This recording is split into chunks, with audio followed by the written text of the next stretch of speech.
Setelah itu kita berjanji,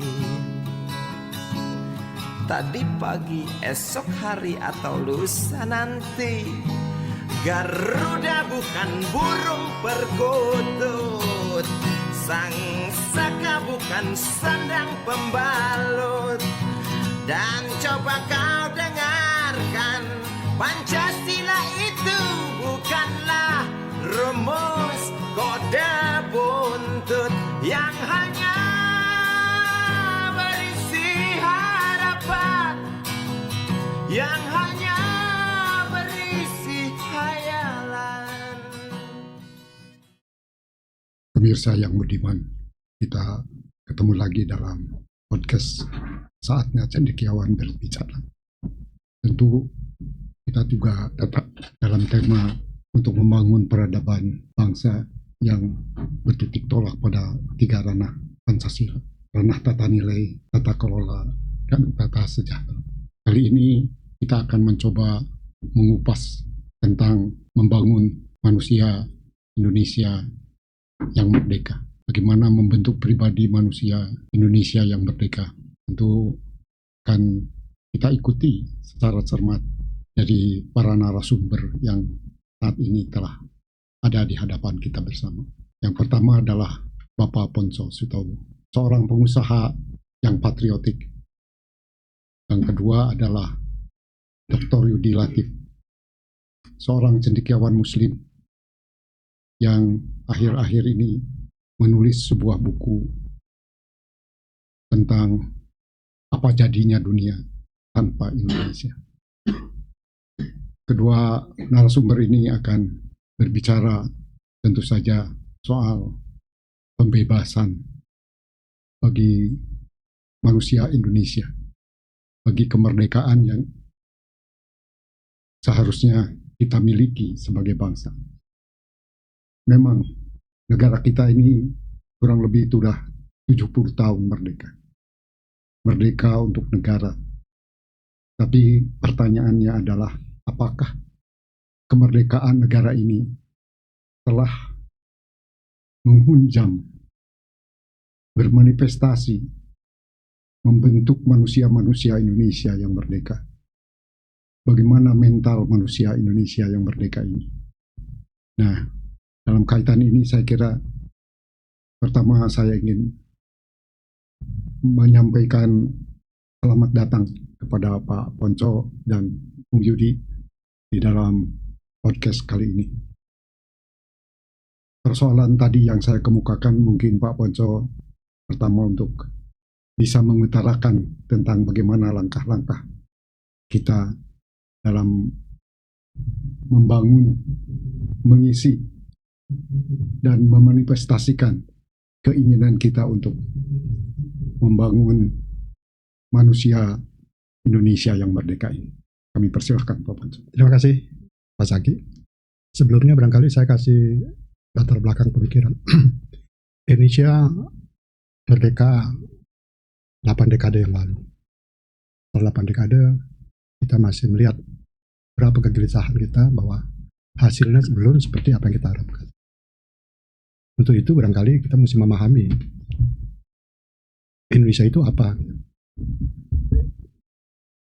Yang dikatakan bahwa seolah-olah Indonesia itu hanya sekedar wilayah. Kalau menurut Montevideo itu negara itu ada 3. Ada rakyat, ada wilayah, ada pemerintah. Kalau itu sebagai ukuran, maka kita sudah merdeka.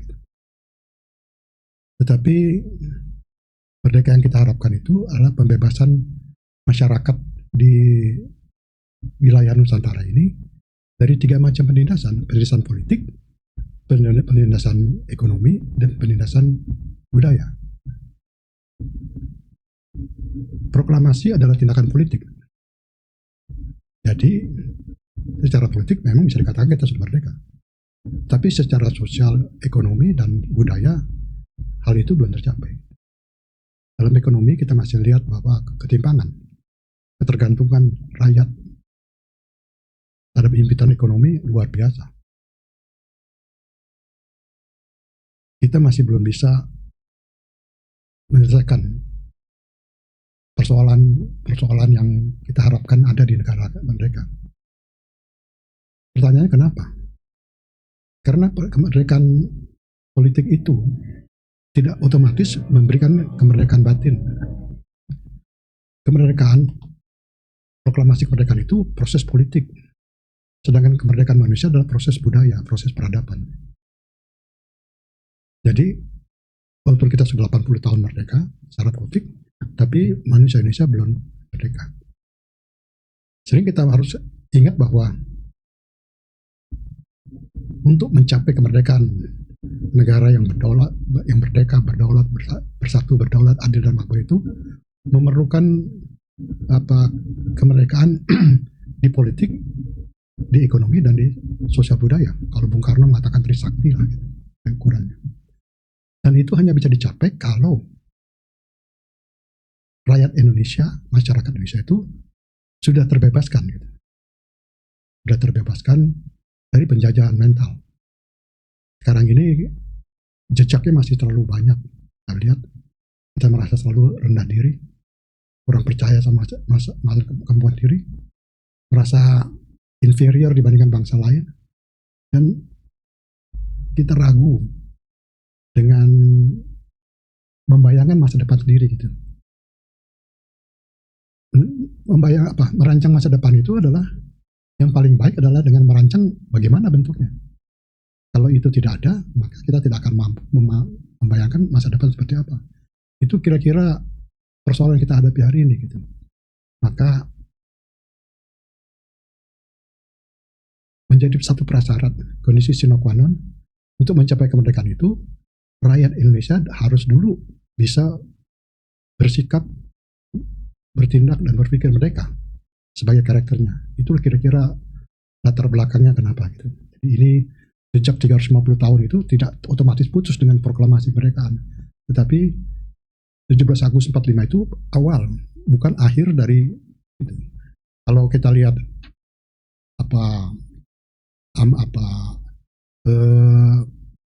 Mukadimah pembukaan Undang-Undang 45 itu kan nomor 1 menyatakan sikap kita mengenai kemerdekaan. Yang kedua, bahwa proklamasi itu sebagai jembatan emas.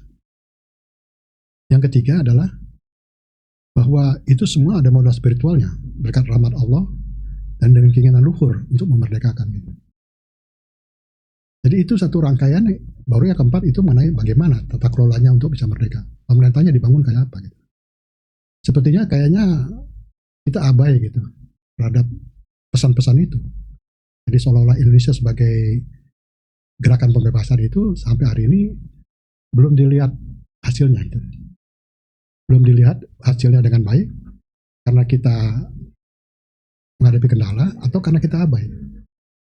Atau apa ada sebab lain? Itulah kira-kira apa yang harus kita bicarakan. Bagaimana membebaskan masyarakat Indonesia sebagai prasyarat untuk mencapai kemerdekaan yang diharapkan. Baik, terima kasih Pak Ponco.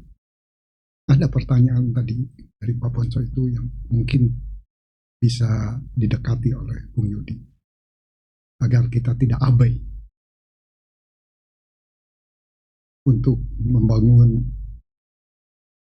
sebuah sikap mental manusia Indonesia yang merdeka. Barangkali Bung Yudi bisa mengeksplor tentang pandangan ini. Saya kira diskusi ini sangat substantif karena dua hal. Pertama, fenomena politik hari-hari ini kita berdiskusi dalam kasus serangan serangan Amerika dan Israel ke Iran, dan di mana posisi Indonesia itu kan publik mulai mempertanyakan apakah posisi Indonesia berdiri sebagai negara yang merdeka, yang bisa menentukan pilihan-pilihan sendiri, atau kita sebenarnya sudah terkerangkeng oleh jebakan-jebakan kekuatan-kekuatan besar internasional gitu ya. Di mana-mana digugat lagi soal kedaulatan kita sebagai bangsa, kemampuan kita mengembangkan politik luar negeri bebas aktif dan lain-lain. Kedua, sebenarnya tiap tahun kita ini kan memperingati hari kemerdekaan, bendera-bendera dikibarkan, topik yang masih kita alunkan, tapi kita seringkali tidak menghayatinya secara mendalam. Bahwa kemerdekaan itu memang dasar ontologis ke Indonesia, dasar mengada kenapa Indonesia itu ada, itu demi kemerdekaan. Kenapa? mungkin sejarah kurang presisi dalam mendeskripsikan pengalaman historis kita. Sungguhnya Indonesia itu tidak pernah dijajah kan gitu.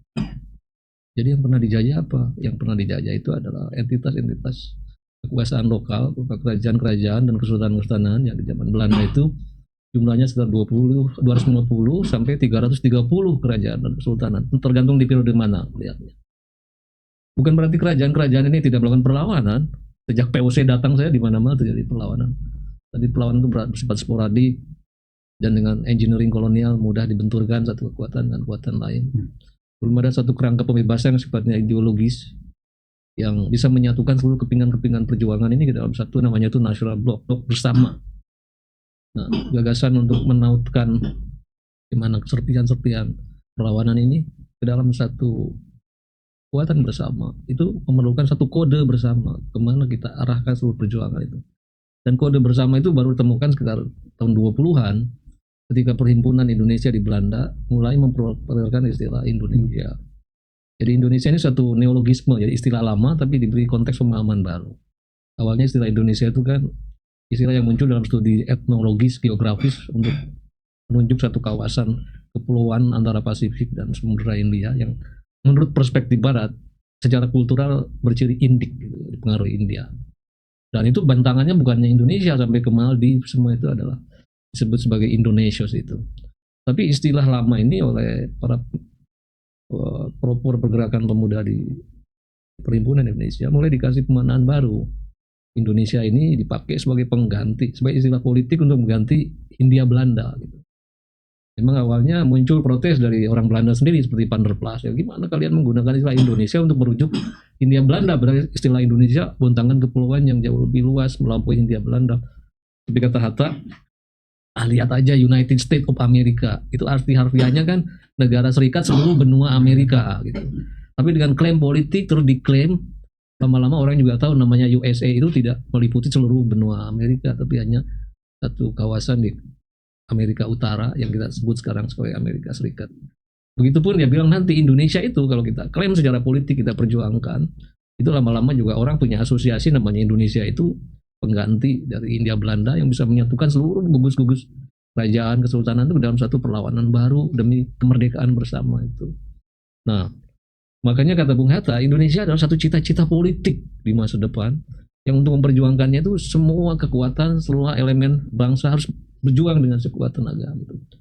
Nah, jadi ketika kita merdeka betul-betul dengan nama Indonesia, Negara Republik Indonesia tahun 45, itu sebenarnya cita-cita keindonesiaan itu baru dalam periode perintisan, keberangkatan gitu. Jadi keindonesiaan ketika merdeka itu baru satu usaha untuk memperjuangkan cita-cita keindonesiaan. Sesungguhnya itu cita-cita pembebasan yang menyeluruh. Makanya Bung Karno tadi Pak Ponyo sudah mengatakan proklamasi kemerdekaan itu baru jembatan emas. Tapi perjuangan kemerdekaan Indonesia masih jauh. Itu untuk merasakan masyarakat yang merdeka bersatu, beradab, adil dan makmur gitu kan. Jadi ini penting untuk kita hayati bersama bahwa perjuangan pembebasan itu tidak berhenti dengan proklamasi, tapi harus mewujudkan cita-cita keindonesiaan yaitu menjadi bangsa yang merdeka, bersatu, beradab, adil dan makmur. Dan coba perhatikan, merdeka ditaruh sebagai visi pertama. Dan banyak orang bertanya, Pak Yudi kenapa?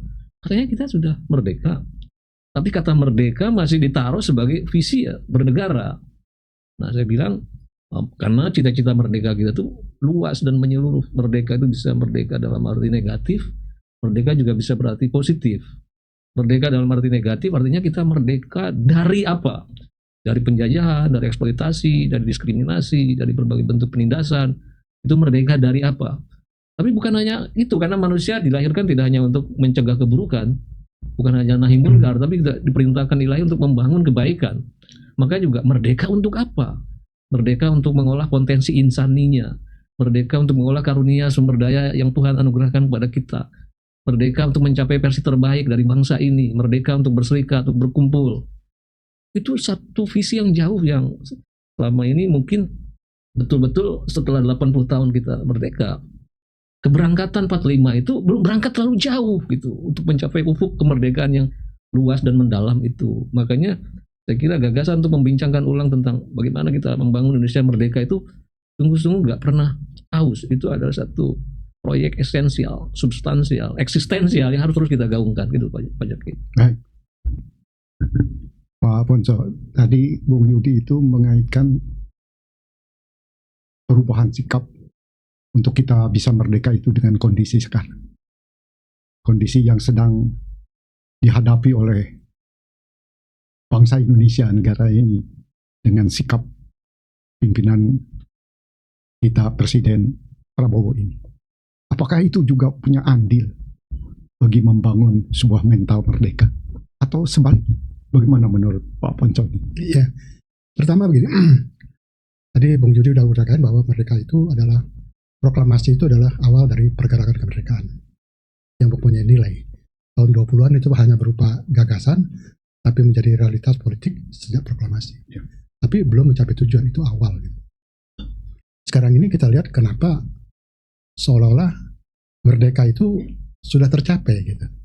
Jadi ada sikap yang seolah-olah udah selesai, perjuangan udah nggak ada lagi. Padahal itu baru awal gitu. Jadi kemungkinan pertama gitu, memang kita abai gitu, kita tidak paham. Generasi yang sekarang ini tidak paham makna merdeka tadi. Saya kira Bung Yudi sudah menjelaskan baik. Tapi kalau saya juga begini, sejarah Indonesia itu selalu dijajah oleh orang asing. Kenapa sih dulu zamannya Austronesia kita negara egaliter, bebas, merdeka, kok tiba-tiba dijajah gitu. Ini kan ada peristiwa peradaban, peristiwa budaya yang harus kita selesaikan gitu. Apakah merdeka dalam arti kata dimensi kultural itu sudah kita lakukan, sudah kita rawat? Jadi kemungkinan itu belum. Tetapi yang harus kita mesti ingat bahwa dulu kita merdeka itu karena orang lain melihat ada hal-hal yang menguntungkan kalau mereka menjajah Indonesia gitu. Pertanyaannya sekarang dari sekarang, apakah niat itu tidak ada lagi gitu? Kita mesti waspada dong, jangan pola-pola kita teori burung unta taruh kepala di bawah nggak ada masalah. Kita mau waspada dalam geopolitik itu apa tawar menawar itu luar biasa gitu. Dan yang paling pokok itu kemampuan kita untuk melawan itu adalah pada kemampuan kita sendiri. Kita harus punya daya tahan, daya juang yang bisa merdeka gitu. Ini yang harus kita jaga, tetapi juga kita harus waspada gitu. Waspadanya ini yang barangkali kita mesti menerjemahkan. Penjajahan itu tidak datang dalam bentuk fisik seperti zaman dulu, pakai senjata gitu. Itu kuno. Penjajahan sekarang bisa melalui pikiran gitu. Dalam era digital hari ini, kita masih dijajah itu. Pikiran kita masih jauh sekali. Kita dalam menghadapi perubahan peradaban era digital ini, kita nggak siap untuk mempertahankan kemerdekaan kita.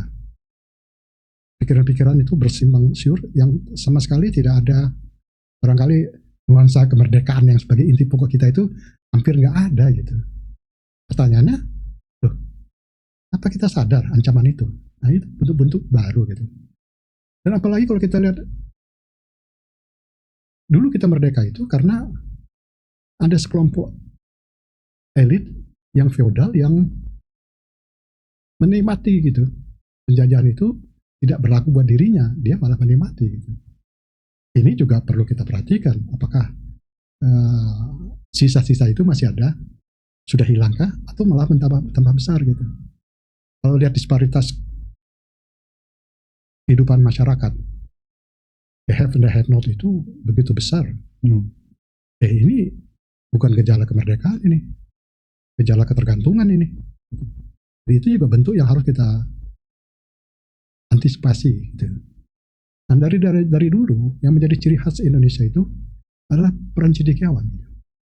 Indonesia merdeka sudah 350 tahun itu karena ulahnya para cendekiawan.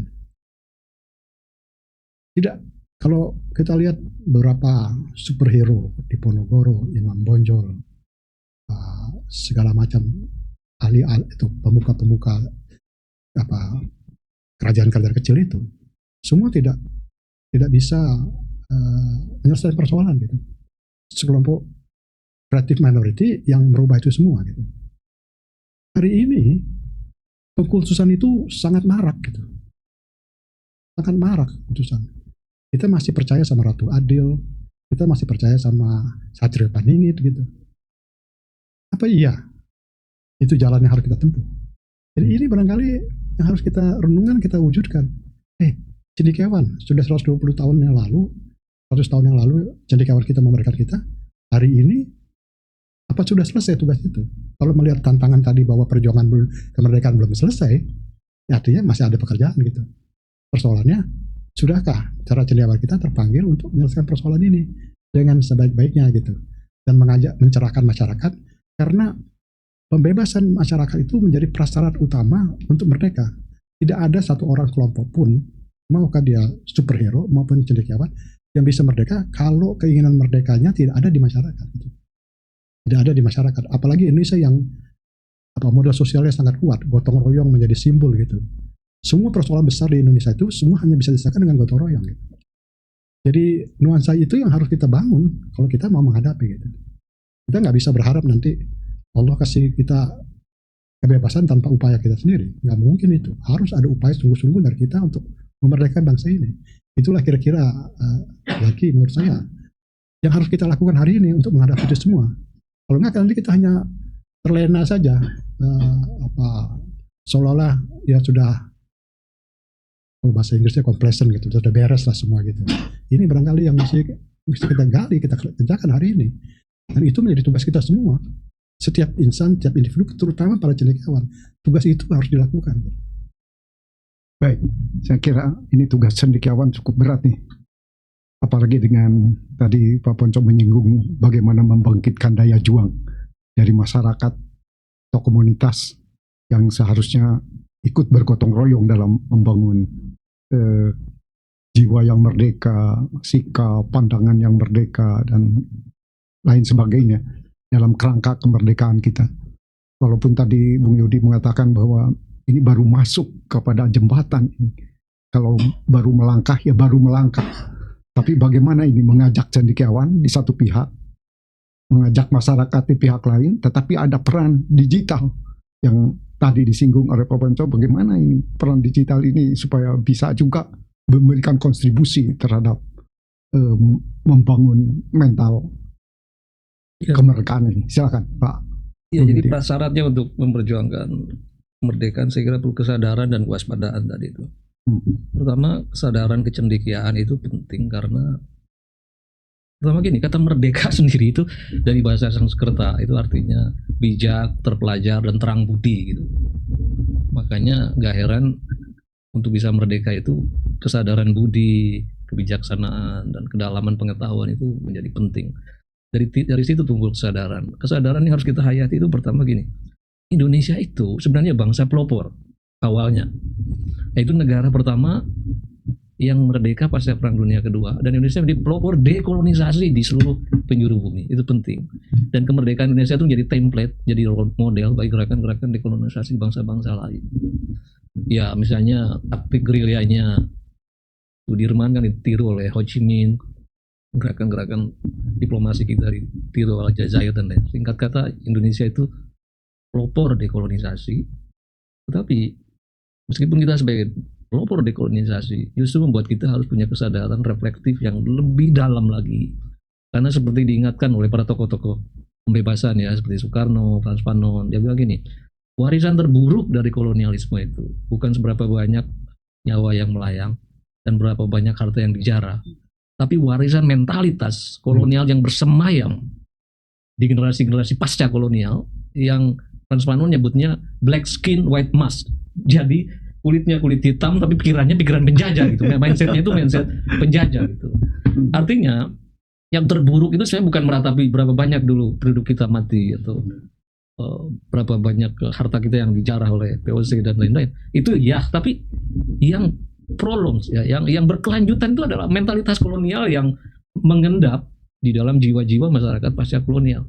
Katanya hal terburuk dari budak itu selalu sering meniru tuannya gitu. Jadi dia suka melanggengkan tradisi-tradisi penjajahan itu yang melahirkan satu bentuk Indonesia pelopor dekolonisasi, tapi Indonesia juga yang mereplika kolonisasi internal. Itu berbahaya. Ya ini. Jadi yang begawat kita itu sekarang bukan lagi menghadapi sebenarnya musuh kolonial dari luar, Tapi kita yang bertransformasi menjadi kolonial itu sendiri di dalam dua bentuk.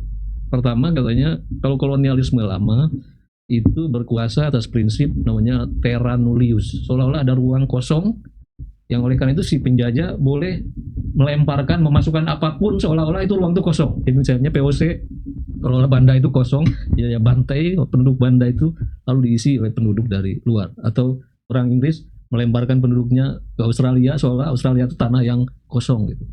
Nah praktek-praktek terra nullius itu sekarang masih berjalan. Jadi misalnya kita ngasih karpet merah pada investor-investor asing, tapi dengan menistakan bangsa sendiri, mengusir bangsa sendiri, seolah-olah ruangan itu kosong. Jadi kita boleh mengusir seenaknya hak-hak ulayat kita, tanah ulayat itu kita persembahkan begitu saja pada investor. Nah, itu replika baru dari terra nullius penjajahan yang dikembangkan oleh bangsa sendiri terhadap bangsanya. Tapi katanya ada yang lebih buruk lagi. Seburuk-buruknya kolonialisme lama itu tidak pernah menghabisi lingkungan misalnya. Nah kita sekarang muncul satu jenis penjajahan baru namanya tempus nullius. Seolah-olah masa depan tuh masa waktu yang kosong, tidak ada penghuninya.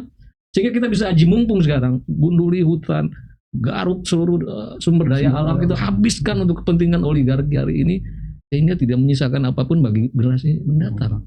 Jadi penjajahan domestik ini jauh lebih barbar ketimbang dari penjajahan masa lalu gitu. Nah ini yang harus kita sadari. Dan kekuatan intelektual mestinya menjadi kekuatan kritik terhadap pembusukan internal ini. Tapi dalam banyak kasus seperti diingatkan oleh Ghazali, rusaknya rakyat itu sering karena rusaknya pemimpinnya, dan rusaknya pemimpin itu karena perilaku para cendekianya katanya. Dia bukan pengingat ya, tapi merupakan bagian daripada operasi kolonialisme internal itu. Saya kira begitu. Bukan pengingat lagi, pembenar. Pembenar ya. Ini menarik ini Pak Panco. Mental yang tersisa, mental kolonial yang tersisa ini di masyarakat bangsa ini. Bagaimana ini?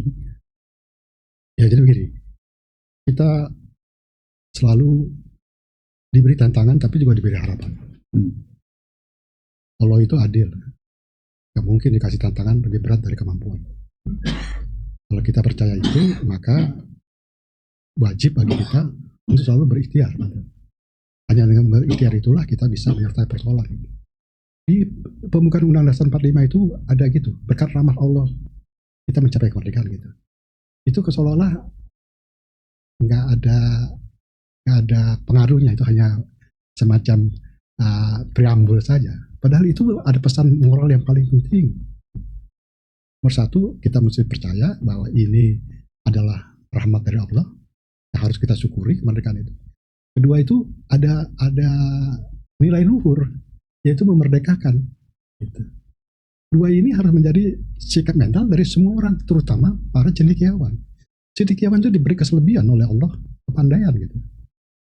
Tidak untuk biasa pergunakan sewenang-wenang. Setiap kelebihan diberikan Allah itu memerlukan tanggung jawab gitu. Inilah barangkali cara kita mesti melihat, cendekiawan, kamu punya tanggung jawab moral. Itu dalam Undang-Undang Dasar 45 itu selalu dikatakan dalam konstitusi itu bukan cuma aturannya penting, tetapi sikap mental para penyelenggara negara. Itu kan merujuk pada sesuatu hal yang ada pada preambul tadi. Modal spiritual kita harus kita jaga. Tanpa modal spiritual tidak mungkin gitu. Agama mempunyai pengaruh penting dalam modal spiritual, tapi bukan ritualnya, tapi nilai-nilainya yang perlu. Nilai-nilai ilahiyah itu yang perlu supaya kita punya kemampuan transenden untuk menceritakan nilai-nilai dalam hidup sehari-hari gitu. Itu yang harus kita lakukan gitu. Sekarang ini kan seolah-olah yang cendekiawan itu yang ngerti ekonomi aja gitu. Yang di luar ekonomi itu ya itu pelengkap penderita lah gitu. Itu yang tidak benar. Yang paling terakhir kita perlukan ya ekonomi gitu. Yang paling pertama kita lakukan adalah siapa yang bisa memupuk modal spiritual. Itu yang harus kita dudukan dulu. Pembentuk modal spiritual itu harus di depan. Cendekiawan pembentuk modal spiritual itu harus di depan. Nah, gitu. Kita bisa merdeka 80 tahun lalu itu modalnya modal spiritual. Tidak ada modal material. Gak punya uang, gak punya alat, gak punya apa. Tapi modal spiritual lah yang memerdekakan kita. Modal spiritual itu. Sekarang ini siapa yang merawat modal spiritual itu? Karena dalam pandangan hari ini yang penting itu hanya materi gitu. Seolah-olah sarjana ekonom lah yang berhak atas menentukan masa depan gitu. Padahal sarjana spiritual itulah dia yang harus memberi guidance. Kalau nggak gitu kita kehilangan arah. Harus kemana kita? Itu kira-kira. Gimana itu Bung Yudi, modal spiritual dari cendekiawan ini? Apa sekarang ini menurun atau memang masih membara di kalangan cendekiawan untuk membangun modal spiritual? Ya sebenarnya kan kalau karena ini bulan puasa ya, kitab suci kan sudah mengingatkan bahwa Tuhan tidak akan mengubah nasib satu kaum hingga kaum itu mengubah apa-apa yang ada dalam jiwa mereka. Jadi mental spiritual itu menjadi driving force, apakah kamu menjadi merdeka atau menjadi budak gitu. Nah jadi oleh karena itu sebenarnya agama mestinya harus menjadi kekuatan pembebasan, bukan agama menjadi instrumen daripada eksploitasi atau instrumen dari diskriminasi, instrumen dari pembodohan gitu kan. Apalagi Pembenaran terhadap praktek-praktek buruk. Nah, jadi oleh karena itu juga menjadi bahan refleksi diri ya, apalagi di Indonesia ini katanya masyarakat religius ya. Artinya bahasa agama, pengaruh tokoh agama itu begitu penting di dalam mengubah perilaku masyarakat gitu. Jadi kalau kita menghendaki perubahan apapun di bangsa ini, dari bangsa budak menjadi bangsa merdeka, dari bangsa yang tidak produktif menjadi bangsa produktif, dari bangsa yang cuma menghabiskan waktu di TikTok menjadi bangsa yang mengembangkan ilmu pengetahuan, itu etos yang dikembangkan oleh agama itu menjadi sangat penting ya untuk kita kembangkan ya. Nah, masalahnya justru sekarang ini seringkali ormas-ormas keagamaan sendiri terlalu sibuk dengan rutinitas program, seringkali kurang mampu merespon tantangan aktual dari bangsa ini. Indonesia ini kalau dari segi ukuran-ukuran statistik itu negara dengan jumlah rumah ibadah terbanyak di dunia. Dan katanya ini Indonesia negara yang paling intensitas doanya paling tinggi di dunia juga. Terus kemudian partisipasi naik hajinya juga paling tinggi juga kan. paling banyak. Iya paling banyak. Jadi kalau untuk ukuran-ukuran yang sifatnya ritualistik, formalistik, luar biasa bangsa ini. Tapi kan agama kemudian tadi tidak menjadi etos, tidak menjadi kekuatan perubah, tidak menjadi daya, namanya kalau Cak Nur nyebutnya psychological striking force, daya dorong psikologis untuk mengarah pada kemajuan. Dan kalau kita mindset kita belum kita ubah, apapun yang kita punya, anugerah karunia alam apapun, tidak akan menjadi sumber pembebasan, sumber kemakmuran kita. Dan ini saya kira panggilan untuk para intelektual, khususnya juga para agamawan untuk bagaimana kita periksa ulang cara kita mengembangkan etos keagamaan kita. Baik, saya kira dari pembincangan kita sore ini sangat mendasar dan sangat substantif. Jadi kalau kita ingin membangun manusia Indonesia yang merdeka itu, tentu berawal dari bagaimana membangun spiritualitas. Tetapi membangun spiritualitas itu juga harus diawali dengan perubahan mindset kita. Bahwa spiritualitas itu memiliki satu kekuatan yang bisa merubah masa depan kita. Dan ini tentu saja adalah tanggung jawab dari para pemikir, para cendekiawan yang akan memandu Indonesia ke depan. Nah, saya kira di akhir perbincangan kita barangkali ada statement closing dari Pak Ponco tentang bagaimana ini kembali membangun manusia Indonesia merdeka ini yang betul-betul diharapkan betul sekarang ini oleh masyarakat bangsa ini. Baik dari Pak Ponco maupun Bung Yudi, kami persilakan untuk memberikan closing statement. Pak Ponco dulu. Terima kasih. Jadi begini, Tuhan memberikan kesempatan, opportunity. Tapi tidak tiap kali ada, opportunity itu sekali-sekali gitu. Kita sudah diberi kesempatan, tanahnya makmur, rakyatnya baik, diberi kesempatan untuk merdeka secara politik. Mestinya itu opportunity, kesempatan yang luar biasa. Untuk mensyukuri kesempatan yang diberikan Allah itu, mesti ada upaya, ada ikhtiar. Supaya itu menjadi nikmat bagi kita semua. Bagi kita semua, yang menurut saya, Indonesia ini termasuk masyarakat yang hubungan antara manusia dan Tuhan, manusia dan manusia, manusia dan alam itu sudah ditanamkan sejak dulu. Barangkali kita harus merevive hubungan-hubungan itu supaya kita bisa maju. Kita lebih maju dari negara-negara barat yang tidak bisa, negara blok barat, blok timur, yang tidak bisa menyelesaikan persoalannya karena dia terbatas terhadap pemikiran-pemikiran yang bersifat keduniawian saja, bersifat material saja. Kapitalisme dan sosialisme berseberangan. Dua-duanya bermuara pada hal yang sama. Kapitalisme menjadi penjajah bagi domestik, sosialisme juga menjadi penjajah domestik. Karena tidak bisa meletakkan dia dalam hubungan dengan Tuhan, hubungan dengan manusia, dan hubungan dengan Allah. Kita diberi kesempatan, diberi pengetahuan, diberi istilahnya kalau itu bumbu masaknya, bahan masaknya semua ada semua. Tergantung kita memanfaatkan itu. Mudah-mudahan kesempatan yang kita diberikan pada bangsa Indonesia itu dia bisa manfaatkan. Dia menjadi bahagia di dunia dan bahagia di akhirat. Kira-kira begitu. Silakan, Bung Yudi. Iya, artinya kan kalau kita ingin merdeka setulus-tulusnya, merdeka sejatinya, Bung Karno bilang kan kita harus mengembangkan bagaimana kita harus mandiri secara ekonomi, berdaulat secara politik, dan berkepribadian secara kebudayaan. Tapi kalau kita tanya dari mana memulai? Memulainya menurut saya dan berdasar pengalaman dari banyak masyarakat juga, itu harus mulai dari kemandirian budaya. Inti dari kemandirian budaya itu kita harus kembali ke apa jati diri terkuat dari bangsa ini. Nah, saya teringat pada Edgar Schein. Edgar Schein ini ahli dari MIT ya, di bidang organisasi. Dia bilang gini, budaya itu cara bekerja dan bekerja sama yang sudah berulang kali dilakukan dan terbukti berhasil. Sampai anggota masyarakat itu tidak berpikir untuk mencoba cara lain karena sudah terbukti berhasil. Itulah dia bilang inti dari kekuatan budaya. Kalau itu yang terjadi, inti kekuatan budaya itu itu apa? Gotong royong. Kita merdeka dulu karena kekuatan gotong royong. Sebut Bung Karno Samenbundeling van alle revolutionaire kracht dan pengikatan bersama seluruh kekuatan-kekuatan revolusioner kebangsaan kita. Kita keluar dari COVID bukan bagusnya tata kelola negara, tapi partisipasi seluruh komunitas untuk mengatasi COVID dan lain-lain sudah proven. Nah, tantangan kita tuh bagaimana budaya gotong royong itu yang investasi yang sudah lama oleh nenek moyang kita. Selama ini kan ibarat deposito, kita ambil bunganya terus-menerus melakukan reinvestasi. Jadi lama-lama kultur gotong royong tuh di beberapa titik mulai aus. Jadi kita harus investasi ulang itu. Tapi juga budaya gotong royong ini harus dikembangkan inline dengan tata kelola politik kita juga harus didasarkan pada gotong royong. Bukan seperti sekarang tata kelola politik kita, demokrasi kita mengarah pada privilege golongan tertentu. Tidak lagi mengembangkan partisipasi oleh kekuatan masyarakat. Ekonomi kita tidak susun dengan semangat gotong royong. Cuma segelintir kecil manusia Indonesia yang menikmati kue ekonomi kita.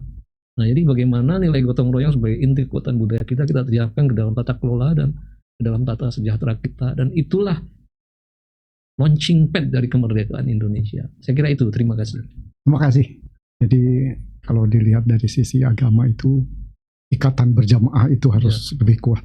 Gotong royong itu harus menjadi napas kehidupan kita di depan, dan juga mental kita untuk membangun manusia merdeka itu mulai dari kebersamaan dan gotong royong itu.